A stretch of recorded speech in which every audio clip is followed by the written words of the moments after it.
یہ پہلا واقعہ نہیں جو پیش آیا ہے. جب سے نظام الدین قائم ہے اور جب سے یہ تحریک چل رہی ہے، جب سے اللہ پاک نے اس کام کو چلایا، اس وقت سے آج تک نظام الدین ان حالات سے محفوظ نہیں ہے. اور میں نے ابھی تفصیل سے بتایا کہ یہ ان حالات سے تو خیر القرون بھی محفوظ نہیں ہے، خیر القرون بھی محفوظ نہیں ہے.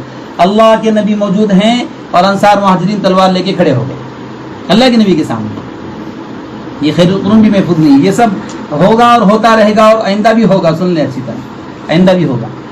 لیکن میرے بھائیوں، جب مولانا الیاس صاحب رحمۃ اللہ علیہ کا انتقال ہوا تو مولانا نے 6 لوگوں پر اعتماد کیا کہ مجھے ان 6 لوگوں پر اعتماد ہے. ان 6 لوگوں میں ایک مولانا احتشام الحسن کاندھلوی رحمۃ اللہ علیہ، جن کا نام یہ مجمع سارا جانتا ہے. مسلمانوں کی موجودہ پستی کا واحد راز انہی کی کتاب ہے. مولانا انعام الحسن رحمۃ اللہ علیہ نے اس کو نصاب میں داخل کیا اور وہ چل رہی ہے پوری دنیا میں.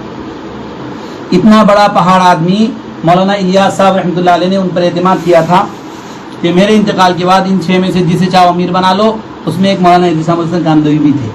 حضرت کے انتقال کے بعد مولانا مخالف اختلاف میں آ گئے کہ یوسف کو امیر کیوں بنایا گیا، یوسف کو امیر کیوں بنایا گیا، اور دیگر بہت سے اختلافات ان کے ذہن میں تھے. مولانا الیاس صاحب کے انتقال کے بعد یہ اختلافات ہوئے. مولانا الیاس صاحب رحمۃ اللہ علیہ نے اکابر علماء سے کہا کہ ان 6 میں سے جسے چاہو آپ امیر منتخب کر لو. ان 6 لوگوں نے کام شروع کیا، بیٹھے تو سب نے یہ کہا کہ بھئی ہم اپنی ساری ذمہ داری ان 2 اکابر کو دیتے ہیں، حضرت شیخ زکریا صاحب اور حضرت شاہ عبد القادر رائے پوری رحمۃ اللہ علیہ. ان دونوں کے ہاتھ میں دیا کہ یہ دونوں فیصلہ کریں گے.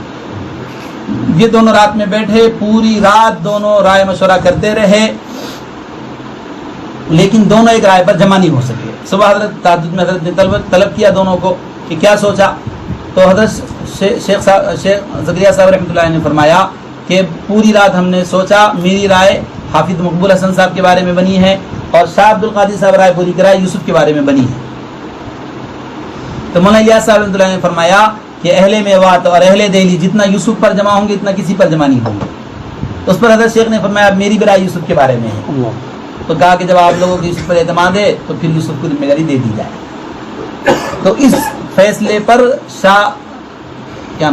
مولانا احتشام الحسن کاندھلوی رحمۃ اللہ علیہ، اور بہت سے مسائل تھے، اختلاف ہوا. مولانا الیاس صاحب کے انتقال کے بعد وہ اختلاف کرتے رہے، نظام الدین سے باہر آ کر اور مسائل اچھالتے رہے. اور اس مسئلے میں فقیہ الامت مفتی محمود حسن دیوبندی رحمۃ اللہ علیہ، دارالعلوم کے بڑے مفتی، پوری دنیا جن کو جانتی ہے فقیہ الامت کے نام سے، اور دارالعلوم میں 30 سال اور مظاہر میں 20 سال مفتی رہے، صدر مفتی، اور ان کی فتاوی محمودیہ چھپی ہوئی ہے، پوری دنیا اس سے استفادہ کرتی ہے. اتنے بڑے مفتی سے خط و کتابت ہوئی اور اس میں بہت کچھ حضرت کو کہا. مولانا احتشام الحسن کاندھلوی رحمۃ اللہ علیہ اختلافات میں بہت کچھ کہا، وہ چھپا ہوا ہے فتاوی محمودیہ کے اندر، علماء اس سے رجوع کر سکتے ہیں. پھر قاری طیب صاحب رحمۃ اللہ علیہ سے خط و کتابت ہوئی اس مسئلے میں. قاری طیب صاحب کو بھی بہت کچھ حضرت نے الٹا سیدھا کہا اور ان حضرات نے کہا ان کی حالت پہ چھوڑ دو، اور وہ اختلاف کرتے رہے اور اسی اختلاف کی حالت میں دنیا سے چلے گئے. مولانا احتشام الحسن جن کا نام پوری